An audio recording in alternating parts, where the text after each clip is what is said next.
Welcome back to the Flow State podcast. We are your hosts, Monica Groney and Nora Candido. So excited for today's episode. We have a special guest on with us, and we will let her introduce herself here. Hello, everyone. I'm Mandy Rother, also known as the PMDD dietitian. Yeah, I'm so excited to have Mandy on today. Mandy is one of the Maria medical advisors alongside Nora. And Mandy and I connected on PMDD because it is obviously, as I've talked about before on the podcast, something that I experience and something that Mandy not only specializes in, but that she has also had a lot of experience herself with. So Mandy, do you want to maybe just share a little bit about your experience, your diagnosis with PMDD, and how that kind of led you from being an RD into being an RD that focuses on PMDD? Yeah, I was reflecting on like my PMDD story, and I feel like, when you're on podcasts, you're talking with clients about it, I was like, I started likening it to like different ex-boyfriends of the past. And I'll explain what I mean by that. Of like, I feel like the way PMDD has showed up in my life has been like, let's say this like volatile relationship that you just want to forget about. And then sometimes it's been a more subdued like challenge, and it's just showed up in different parts of my life in different ways. And I think, for me, I was diagnosed pretty early on, like back in college in my early 20s. And at that time, it was, I feel like I was like that type A, high achiever, everything at 150%. And then all of a sudden my world would fall apart, and it would be like self-hatred, doubting myself, doubting my choices, doubting my actual boyfriends and relationships at that time. And then all of a sudden I'd be back on top of my game, and it would repeat over and over again. And so I, at that time, my story is probably like a lot of the listeners, where it was a bunch of different medications, antidepressants and SSRIs, different types of birth control and standard treatments.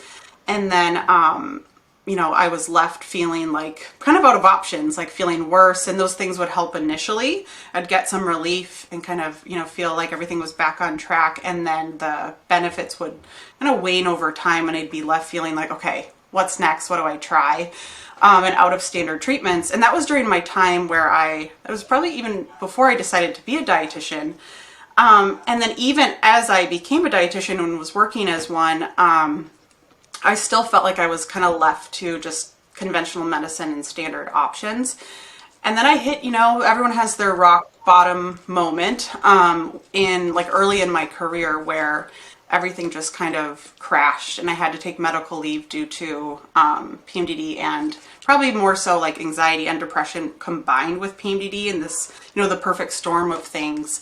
And that is when I actually started studying the functional medicine side of nutrition and became really passionate about that. And it was my own experience finally finding, after like, decades of like searching for answers, of like finding this more comprehensive model that actually not just like dug me out of that place, but I actually felt like I was, thriving and able to live with some of these cyclical changes and reduce the symptoms overall. So that just led to almost like an obsession with studying all of this and digging in.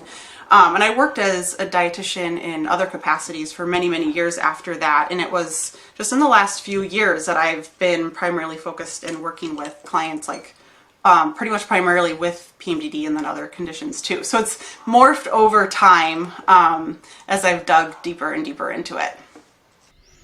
Yeah. Wow. Okay. So I have so many questions off of that. But first, I just want to share with our audience, for anyone listening who is like, what the heck is PMDD?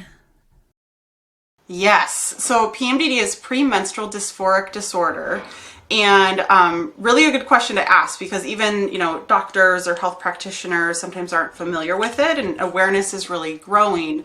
And so, I know, Monica, you've shared a bit on the podcast about your journey with it, but a lot of times people will refer to it like PMS on steroids or severe PMS, but it's really quite different. The causes, like the physiological underlying causes, are very different. It's actually a like a hormone-based cellular disorder in the brain with a lot of research behind it. And there's both the psychological symptoms, not just the physical symptoms of PMS. So really kind of a big difference that differentiates the two.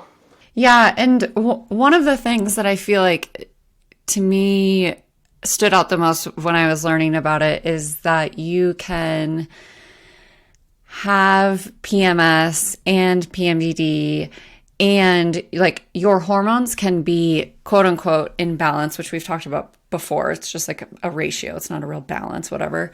And you can still have PMDD. So it's more of like a sensitivity even to normal hormone fluctuation. Is that kind of on point? Yes, and there can be both things happening at once. And a lot of times, or some people will even talk about that it's caused by hormonal imbalance, which isn't really correct. But I do see time and time again that they can coexist. Someone can say, let's say have a thyroid based hormone issue, or they could have PCOS also happening with PMDD, but that doesn't mean it's the direct cause. It's likely exacerbating it. So the normal hormonal fluctuations that happen throughout the entire menstrual cycle, and that's from like your period bleed until you bleed again, the hormones are going up and down, the levels of estrogen and progesterone, and that shifts, some of the metabolites that can be created impact the brain. So, and there's shifts in brain chemicals, and it's the person's brain that has PMDD that's really sensitive to those hormone fluctuations. So the hormones don't necessarily have to be off for that to happen. And does the brain play a role in PMS as well, or is it primarily just those who experience PMDD? I think it's at just a much different level. So like with PMS or in the menstrual cycle overall, there's, let's say, these little kind of a little roller coaster ride of estrogen.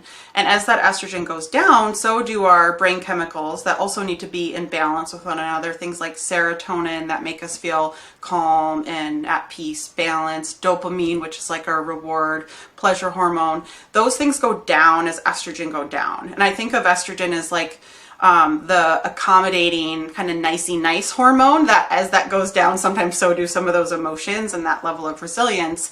So there can be and should be shifts where at times we may feel more social, more outgoing, and times where we're going to feel a little bit more withdrawn in whether someone has PMS or not. That's supposed to happen where we feel a bit different throughout the cycle. But in PMDD, it's a whole different ball game. There's and there can be genetic influences and other things that create that perfect storm that happens. But it's at a whole nother level of impact on someone's life and the debilitating symptoms that can come out from it. So rather than feeling, let's say, a little bit irritable, which could happen with PMS, it could be like major interpersonal conflict or rage or anger, or it can come out as depression, super low self-esteem. Even for a lot of people, they can experience really intrusive, like scary thoughts, and kind of this thought spiral, and even suicidal ideation can happen with it. So there's quite a big difference, I would say. I'm curious, in receiving your diagnosis on the earlier side, which is awesome, like what were some things that you were even expressing to your provider, and how were they like, oh, this is absolutely PMDD? And I'm wondering, what, getting that diagnosis, do you feel like it changed your outlook or your treatment options or your perspective on things? So what did that look like?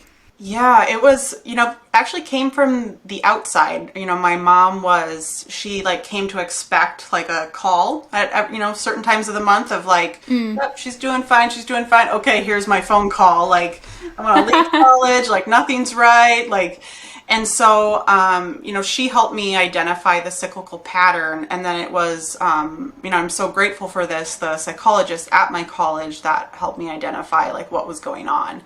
And I even looking back, I'm like, oh, I wonder if, my mom experienced this. There can kind of run in families. But I think the diagnosis at that time, like being so young, I think there was a degree of, relief knowing, but also like hopelessness of like, it felt like a pretty heavy thing to sort through. Like, oh, this isn't just something I'm going through right now. This is a diagnosis. And it had a feeling of like permanence of like, oh, I'm going to be struggling with this for a long time. So I think it took me a while to sort through of like what that actually meant. And I see that with a lot of my clients too, where they receive the diagnosis and either, kind of one of two things happens. Either they hear it and it's like, it feels kind of like I was saying, this like big thing of like, where do I start? This feels so heavy. It can feel hopeless. Or they go right into like problem solving mode of like, let me do a deep dive on the internet and learn everything I can. And both can feel really, really overwhelming. So like if anyone's at that point of like trying to get diagnosed or recently diagnosed, I just encourage you to like take a minute, like, pause and like just let it settle and just like acknowledge the weight of that and sometimes the pain of that and what you've been experiencing, and also to experience some of the relief too of like sometimes we rush right past of like, oh, there's like 1 in 20 people who have periods are experiencing this, that you're not alone in that, there's a name for that. And so sometimes we just want to jump to the next step where just kind of sitting with it for a little bit. If I could go back, I probably would have told myself that at that young age. Yeah, I want to dive in a little bit more into that like diagnosis process for anyone listening that you'd said, is going through that right now. But I really quickly wanted to ask you, on your experience, you'd said that, you'd been experiencing some of the emotional side. Your mom obviously noticed it. Had you had any prior diagnosis of something that wasn't PMDD, or that, you've continued to experience alongside PMDD on the mood side, like anxiety, depression? A lot of people I hear, me personally, I thought I was bipolar. There's a lot of obviously mood disorders that can kind of live alongside it, or that you can think that you had, and in reality, what you're experiencing is PMDD. Was that there for you at all? Yeah, I think at that point, if I remember, like I already had a diagnosis of depression and anxiety. And so it was like, okay, why does it all of a sudden get worse? And it sounds like once you're like, oh, why didn't I like recognize that before? And then I think for me, even at that point when I went on birth control, and this isn't the case for everyone, for some people birth control can be effective. For me, it made things worse. And then it wasn't, cyclical symptoms. I just felt depressed all the time, like zombie, and it intensified things. But yeah, I did have the coexisting conditions at the same time. And that the term for that is it's PME, premenstrual exacerbation, and super, super common. And it's not just depression, anxiety that can coexist with PMDD. There's super common, and I hope that research continues to develop on this, ADHD, borderline personality disorder, bipolar, addiction, lots of different things can coexist. So super common that there's not just one thing going on. And even later, in my early 20s, I received a diagnosis of PCOS. And I think, that was actually, in my opinion, and from what I noticed with my like labs before and after the birth control I was on at that time, was driven by the birth control I was on. That was like creating that hormonal situation for me. But that really intensified my symptoms too. So sometimes it's like a mixed soup of like other things going on with like a shared like kind of, root cause of what's driving that. Yeah. Yeah, thanks for digging into that. I think oftentimes, I know for me, like I don't really experience the anxiety or depression symptoms other than just before my period, which, was just kind of crazy to have that realization and be like, oh, like I am not depressed, 30 days out of the month. It's really just this like time period just before my period that I get really, really low. And for me, the diagnosis was definitely like relief in a way. And it was a starting point. So I think it's different for everyone, but it is really interesting how there can be coexisting things, or, even misdiagnosis or like misdiagnosis by yourself. I went screaming to my doctor that I was bipolar. So Well, and I will say too, my experience, like I said, like it's like different boyfriends of the past has been different at different times. So before, when I had PMDD in like my earlier 20s, it felt like a very like low, dark depression, kind of the, and for me personally, I would experience the like really like scary thoughts that felt like they came out of nowhere, a sense of isolation of like, oh my gosh, I don't even want to get out of bed. And then, there were shifts in my health, sometimes, things surrounding pregnancy or other hormonal shifts where I had other experiences of PMDD where it was more of the heightened type of like the anxiety, the irritability, the rage, that just like feeling of like inner tension. And so those are like two very different experiences of the same condition that, and for me, because I work in this field, I can identify like, oh, like there were other things that shifted in my physiology that were creating these different symptoms. But I think that's important to know with all the different life stages we go through, for someone, for example, with, whether it's, puberty, if it starts that early for someone, pregnancies and breastfeeding, and then even in the perimenopausal years, their experience of the same condition can really change. And those symptoms can actually give us really helpful information on like, okay, what do we do about it then? That can give us some clues of like what's happening as far as like potential root factors. And is that true as well that, someone who didn't have this in their 20s could maybe have a hormonal change, like having a child, and then when they get their period back, all of a sudden they are experiencing maybe what is PMDD? Is that something that can happen? 100%, yeah. And I've seen just in the people I work with, I've seen pregnancy for some people act as a bit of a reset. Of course, like during pregnancy, you're not ovulating, your hormones are stable. A lot of people feel great during pregnancy, and there can be a lot of fear of what's going to happen after if they've already been experiencing it before. And I think, I've seen some people where they get some relief after pregnancy and like it's like this like hormonal reset in their body. And for some people it can get worse. Or it can pop up, like you said, after a pregnancy, and that's where it's really important to look at, for me, I bring in a lot of like blood work and lab data to determine like, okay, what created that shift? Is there anything else we need to uncover that's happening as well? That's why your body and brain are doing that at this point. Yeah, super interesting. So it can kind of go either way. It can pop up, it can maybe like diminish or, so yeah, that I feel like it's an uncontrollable thing. Mm-hmm. Although we can find control, so maybe that was the wrong message. But rewind. Yes. Yeah. Just to add another layer, like I'll see even throughout the year, people seasonally will have a different experience of the condition where, let's say if they also have seasonal affective disorder or SAD or the winter blues, they might have a different experience of their PMDD symptoms than in the summer. Or, with allergies, for example, allergy season, I'll see sometimes a heightened increase in some of the more irritability, anxious components of PMDD related to the histamine connection, which is a whole big topic. But so even throughout the year, there can be changes within a given person too. So that's where it's really important to just know yourself, know your body, and know your cycles, so you can start to put those pieces together. Yeah, I'm so glad you touched on that, especially this time of year. I know where I live, it's dark out way, way more this time of year, and seasonal change is so real. So I'm super happy that you said that. I was sitting with my sun lamp looking out at the snow before we hopped on our recording.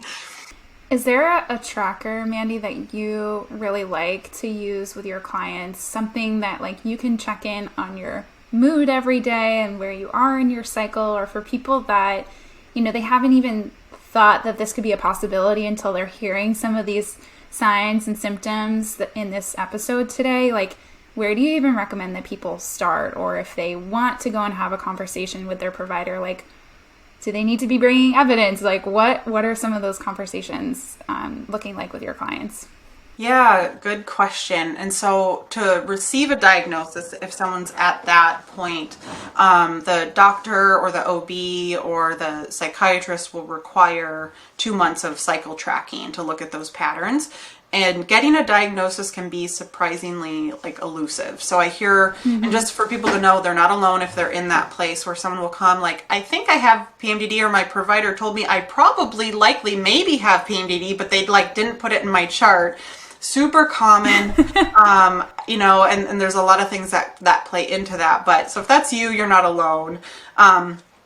And even if that diagnosis has been a bit elusive, that doesn't mean you can't start taking action. And I do think that first action is tracking cycles, whether to receive a diagnosis or just to learn more about your body and your cycles. And so there's a lot of tracking options. And what I find with my clients is sometimes they feel a bit overwhelmed by all the options. Like, do I track my basal body temperature? Do I use an app? Do I not use an app? And so I created one that is simplified. And so, I recommend, choosing just a handful of primary symptoms, the ones that impact you the most. And it could be, for example, a mix of the mental, emotional symptoms. Maybe your top ones are, rage and anger, depression, and, self-criticism, for example. And then even some of the physical symptoms that can happen, oftentimes with, breast tenderness and things like that. But choosing the ones that have the biggest impact and then rating the severity.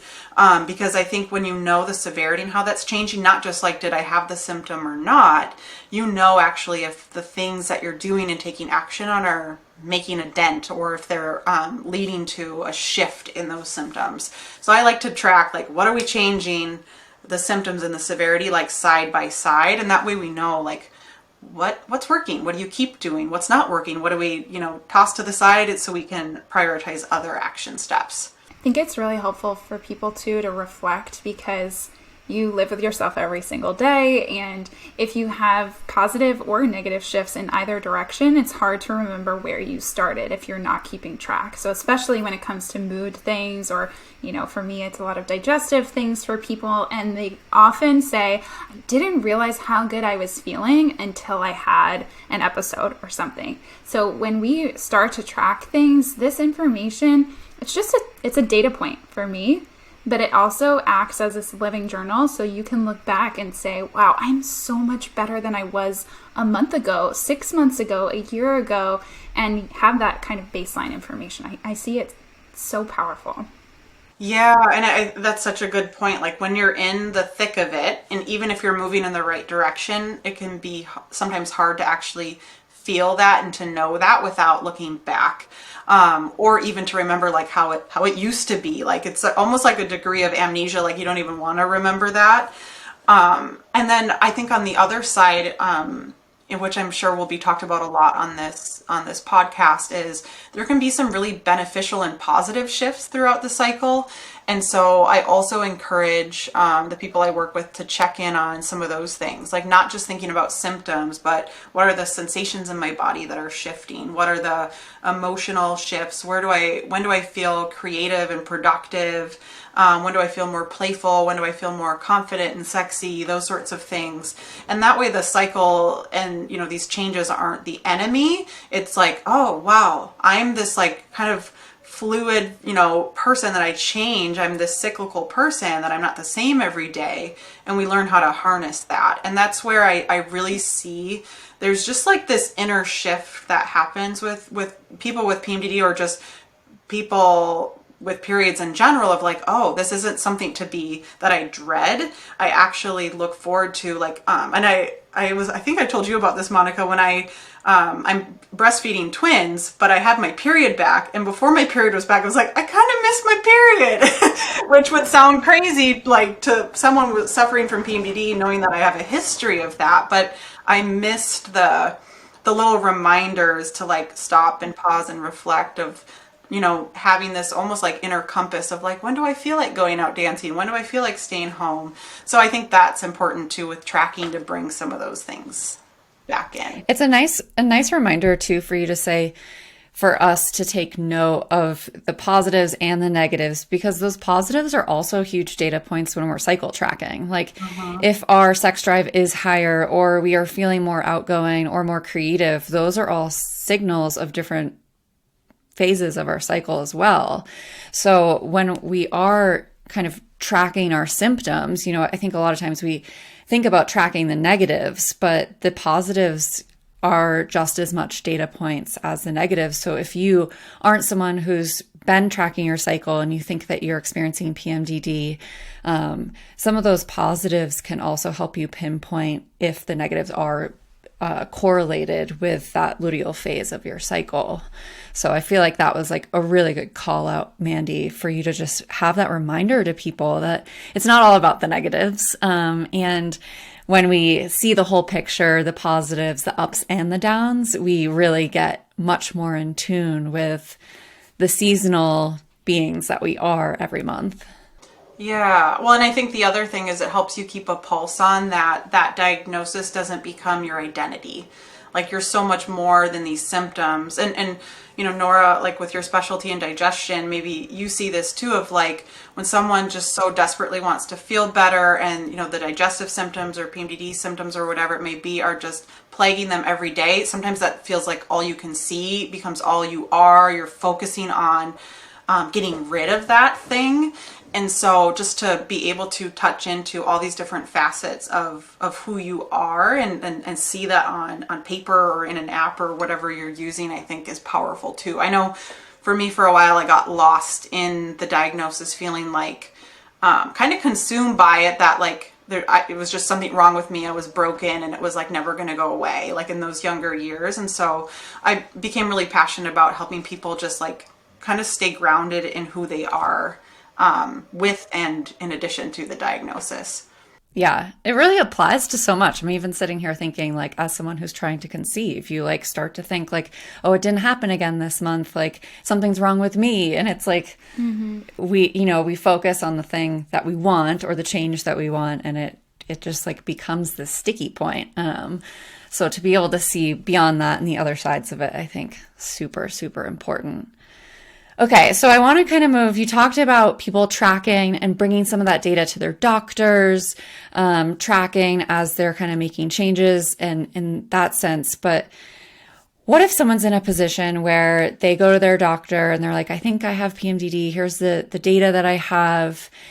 And, a lot of traditional doctors, and maybe you can just touch on this, like, don't fully understand PMDD. Maybe they don't have a lot of tools in their toolbox. And I feel like the first option that they give a lot of people, and this is probably because, research has shown that Yaz, a type of birth control, is the only birth control that is, certified, approved for PMDD. They kind of just like, that's the tool they have. And so they give people Yaz and say like, this is what's going to help you. What options do people have at that point to kind of make a change that maybe isn't that, or should they try birth control? Like what, I know you can't really tell people what they should or shouldn't do, but what are your thoughts on that next step? Yeah, I would say like for someone, let's say preparing for that type of appointment, doing some reflection before, or even if you're there or it's already happened, giving yourself the right and the space to take time with that decision so you can make an informed choice. Because there are other options, and that's often what happens of, there's SSRIs, so a type of antidepressant, and birth control, and those are your two options. And if those haven't worked, like, good luck. And so, I think for me, some of my passion is driven from opening up the doors to more options so people have more choice. And so, like I said, just, being really grounded in that, right? That you don't have to. And I've had many, many clients, they take the prescription because they're not sure. And then they wait to take it, keep the conversation going with their doctor. And it's, of course, a really personal decision and a decision that should be made with someone's, primary care physician or their OB. But I think just to know that there are other things that you can do, or sometimes it's a combined approach. And, even though I work in this functional medicine world and, holistic world, I'm not the type to say like medications don't have a place. They have a place. And for some people they work, and some people need that and the other stuff. And so it's really finding that path for that path for you, and knowing that there's always more doors to open and explore. And I think what happens often is it's like single problem, like single diagnosis, and this is just how Western medicine works, and here's your single solution, and like hope it works. As a child, for example, I had severe reflux, and it was like, okay, you have acid reflux, here's your antacid, and like stay on it for a decade. Whoops. And Nora, I know that's like making you cringe, but our bodies are not that simple, and PMDD can be complex, and so we need a multifaceted approach, a more holistic approach, whether someone chooses birth control or meds or not. I so agree with that. And the conversation that I like to have with clients is that it can be a bridge. It doesn't have to be the solution. Like, it's a tool. And if that just relieves some of the pressure and allows you to focus your energy and your efforts elsewhere to really address the underlying issues, like if your mood is feeling better, maybe you feel like moving your body more, and maybe it helps to improve your sleep and your relationships and all of those things. I call it an upward spiral.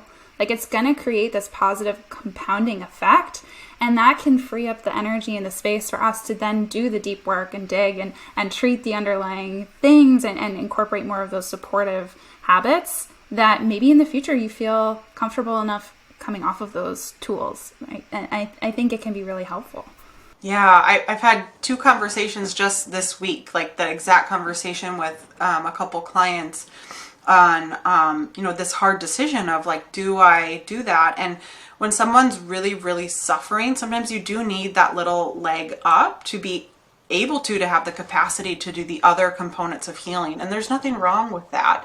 I think it's just knowing, and that's where tracking again is important, to say, okay, if I'm making this decision, did it help? Did I feel better after, let's say, starting birth control? Did anything get worse? And that way that you know what's playing a role in how things are shifting. Exactly.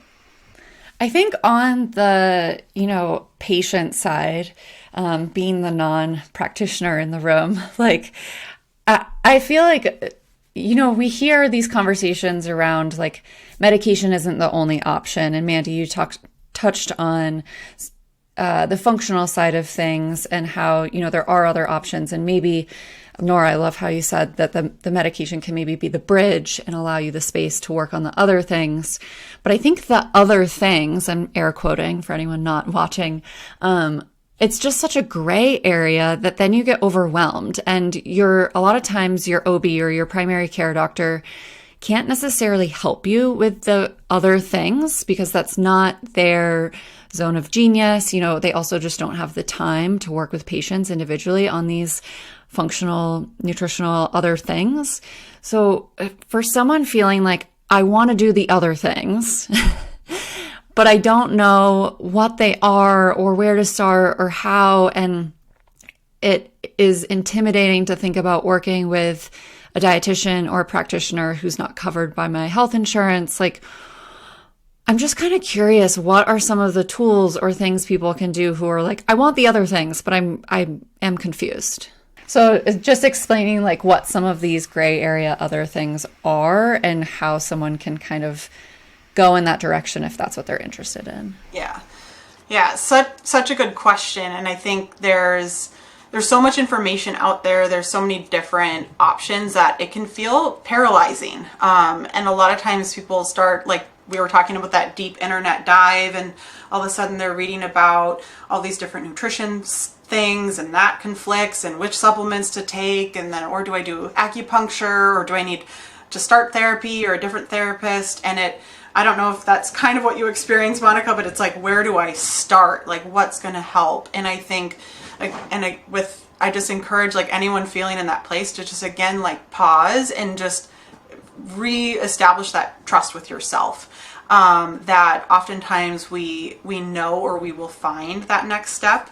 And there's so many options, like I said, with, sometimes it is the nutritional piece and finding the way of eating that's really supportive of your health and bringing in supplements strategically with that. Sometimes it is, meditation and yoga and mind-body movement, or acupuncture. And so, like I said, just kind of pause and ask yourself, like, what do I need right now? And the only goal being like, what is my next, like, baby step with that. And I think, and I see this time and time, even if someone's identified, like, I want to do this whole functional approach, we still have to take it really, really slow. And so when you're in the height of symptoms, like having really, realistic and graceful expectations of yourself of like just any tiny baby step. And that might be just like, I'm going to go outside every day. I'm going to go for a walk, and reconnect with something that brings me joy and hope. And so there's a lot of different places to start. And so, and we've talked a lot about tracking today. I think as you're tracking and getting to know yourself and your body and your cycles, identifying like, what do I need? I think is the next piece with that. And then creating your team of support, and that may look different for different people. For some people they need to start with therapy, and for other people they need to start with on the functional side, or even going to a yoga studio or whatever it may be. But just starting really, really small, like tiny, I think is the best approach.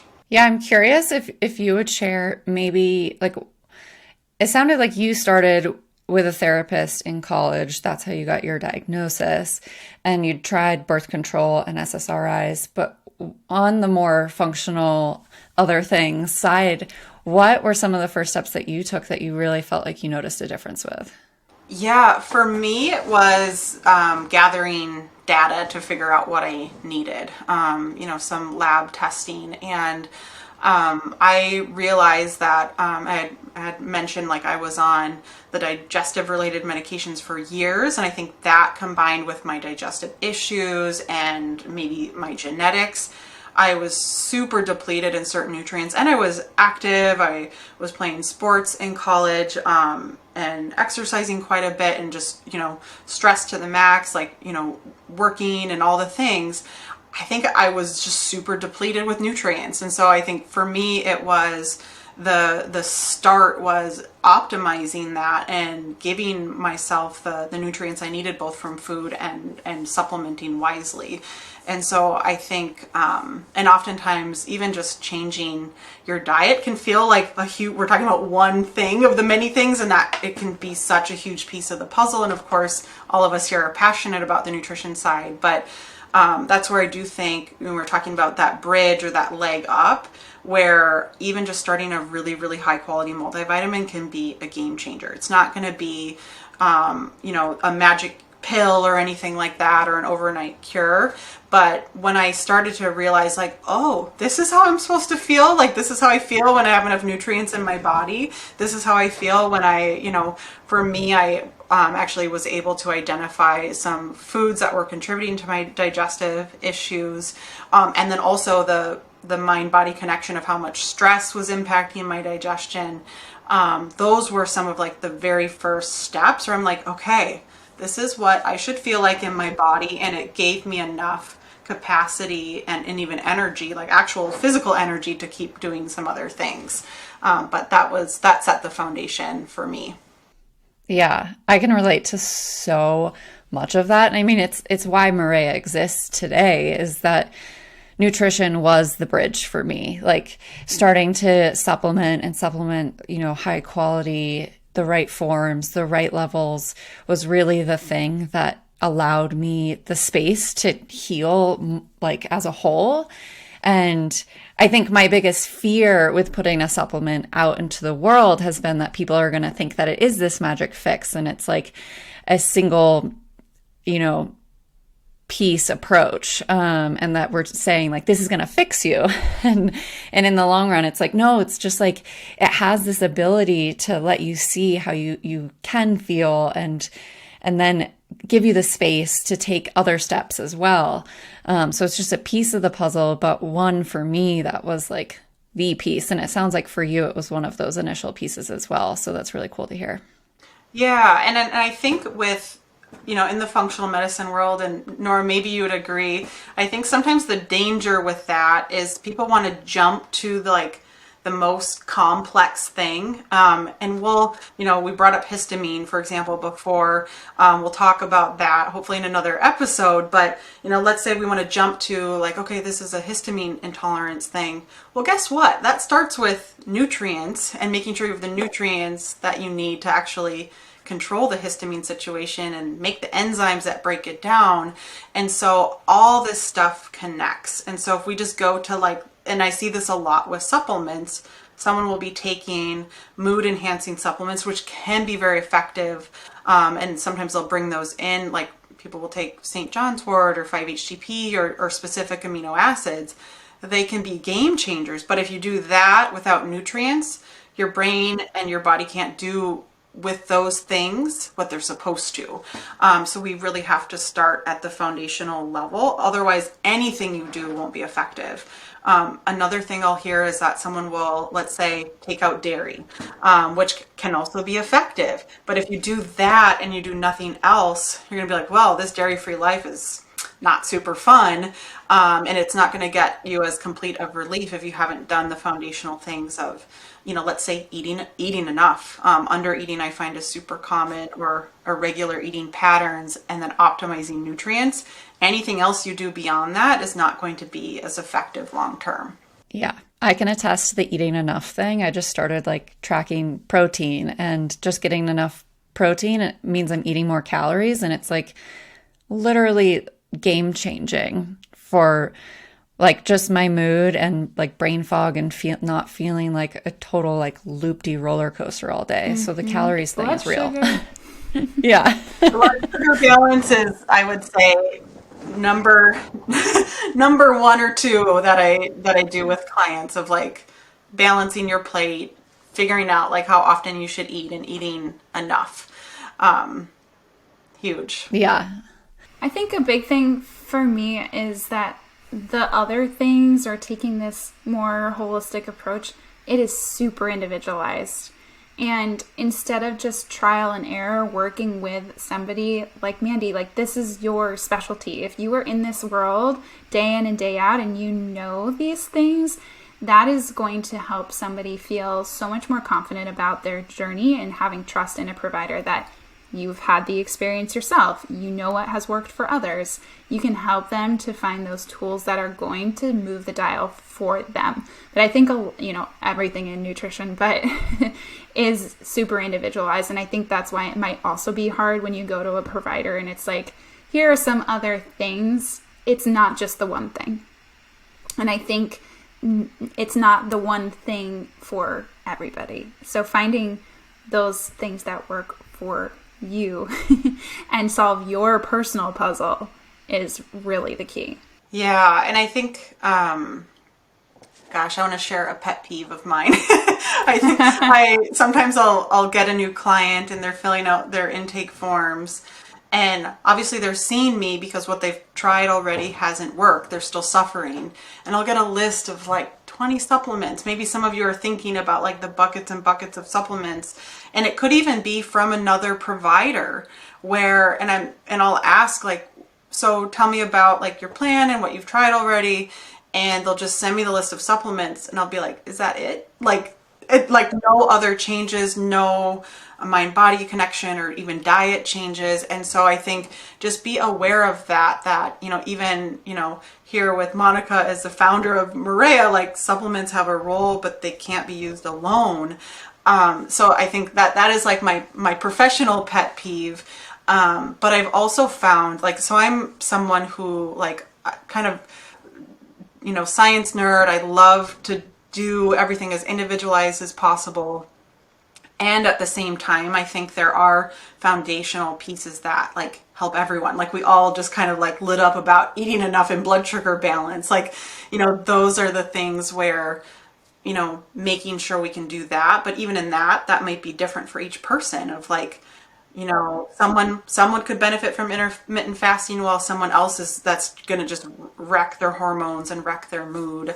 And we have to align it with our lives and our daily schedule. So even the things that are foundational, we got to get that support and figure out how to individualize them to make them actually happen in real life. Yeah, so important. Such a good reminder.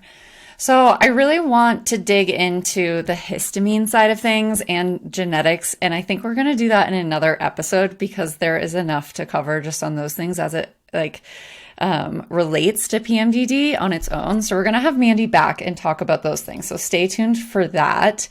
But I'd love to kind of just wrap up today, Mandy, with a little lightning round, which I didn't prepare you for. So hopefully, hopefully we can fire these off and you have some answers for us. But this is something that I like to do with our guests, just so people can get to know you a little bit. And they're kind of fun. But okay, feeling ready? Is it like those videos that people post on social media where they like follow a celebrity around their house and ask them questions?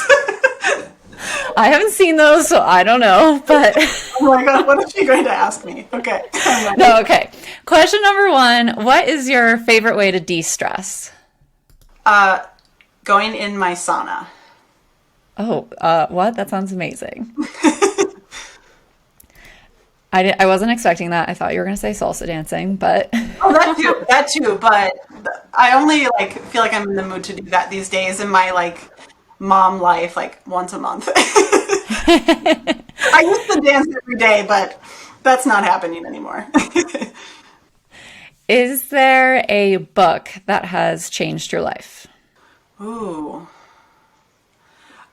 Gosh, I think for me, it's just reading in general. Like, I have like an insane amount of books that I can't stop buying. I buy more books than I can read. And so I'm like obsessed with murder mystery novels. And so that's my favorite thing to do in my luteal phase of like escape and like read. And then I also have all my like science, functional nutrition books. So I think just being able to both escape in a book and learn from a book. Sounds like maybe a little form of self-care. Yes. Love that. Okay, last question is, what is your favorite meal to cook? Ooh, I love like Mediterranean food. I used to live in the Middle East for I lived there for a year, and I love the food. So, and my husband is Mexican, so I eat a lot of Mexican food. So it feels like it contrasts that, and I get to have something different. So sometimes I'll go and buy new spices and try to replicate and make something that I, tried there. Sounds delicious. Amazing. Well, Mandy, thank you so much for joining us today. How can our listeners find you, and how could they potentially work with you if they're interested? Yeah, so my website you can put in your show notes, but it's revealfunctionalnutrition.com. But if you just Google my name, Mandy Rother, and PMDD, you'll find me very easily. And I work both one-on-one with people on that highly individualized level, and also with groups, or sometimes a hybrid of the two. And something I've become really passionate about is creating communities around this, because we shouldn't be doing this alone. We were never meant to do it alone. So yeah, that's how you find me. Awesome. Thanks, Mandy. We are so happy that you joined us. And for anyone listening today, if you found this episode helpful or you enjoyed listening, make sure you hit that subscribe button so that you get notified when new episodes go live. And feel free to leave us a review. We love reading your reviews. Thank you, Mandy. All right, bye. We'll see you guys next week.